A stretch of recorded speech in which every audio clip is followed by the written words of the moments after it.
ça vaut l'heure en transport en commun. Je suis comme dans un quartier semi-industriel. C'est très éclectique comme quartier. Tu peux faire réparer ton char, manger les burgers, puis apprendre le jiu-jitsu au même endroit. C'est là que je m'en vais.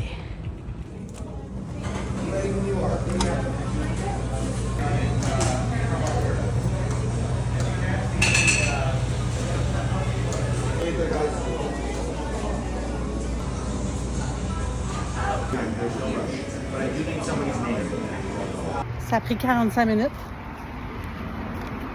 Je sors avec mon petit brio. Je viens m'installer sur le bord de la rue. Le resto est là, à l'ombre. J'attends qu'on crie mon nom. Puis on va déguster ça ensemble. Est-ce que vous connaissez le brio? C'est une liqueur typiquement italienne.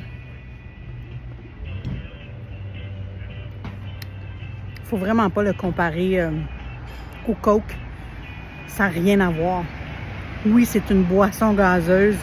Oui, il y a énormément de sucre, là. On ne se fera pas des accroire. Mais le goût... Mais il n'y a pas de caféine, par exemple. Le goût... Si vous êtes des amateurs de vermouth, si vous aimez les breuvages amers, les Negroni, par exemple, vous allez adorer le brio. Moi, de toutes les liqueurs qui existent, c'est de loin ma préférée. Brio! Allison, pick up for Allison.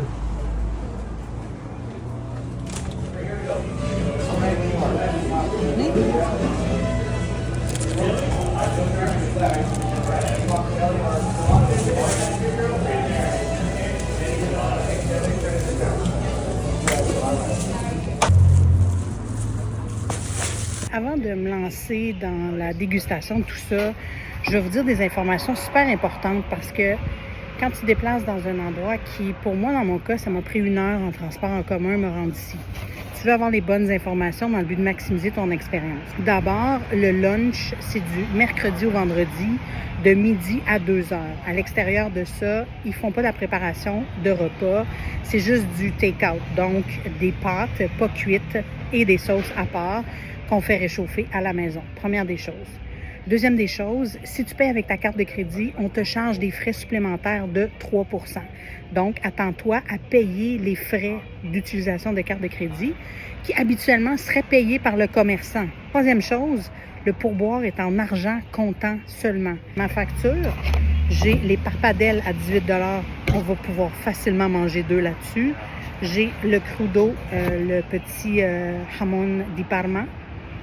Et j'ai un gelato et mon brio. Donc, on pourrait comme... Mettons que je mange juste à moi tout seul tout ça, c'est 36 $. C'est vraiment un excellent rapport qualité-prix. Ah oui, puis je me suis choisi une petite tranche de pain en sortant aussi. On déguste?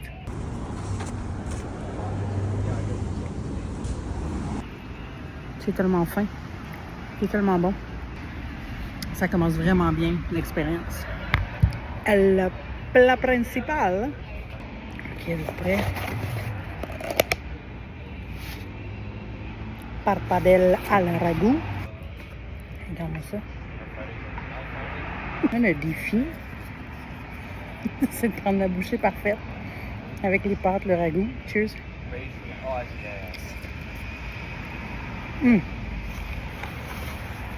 La texture de ces pâtes-là est parfaite. Oh mon Seigneur.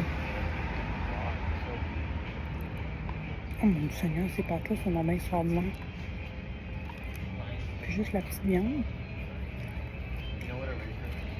Mon dizaine de belle. C'est ça qu'il faut manger quand on est à Toronto. Des plats exécutés à la perfection avec un savoir-faire et un respect des traditions de l'Italie, évidemment, mais une adaptation qui est profondément très moderne dans tout ce qui est offert, dans tout ce qui est mis de l'avant, dans les familles qui sont ici aussi. On parle tant de la population locale. Je sais que j'ai vu une gang de chefs de New York. Je le sais parce que je les ai entendus parler, puis j'ai vu la gang de chefs aussi en cuisine sortir pour venir leur parler, puis c'est façonné à la main, à gauche quand tu rentres, c'est cuit à droite, c'est préparé juste en avant de la caisse, ensuite c'est servi dans l'espace de 15-20 minutes. La plus longue période d'attente, c'est avant de se rendre. C'est la file pour se rendre à la commande. Puis on se fait répondre de façon tellement gentille. L'accueil est tellement extraordinaire. Il me reste encore tout ça, puis j'ai plus faim.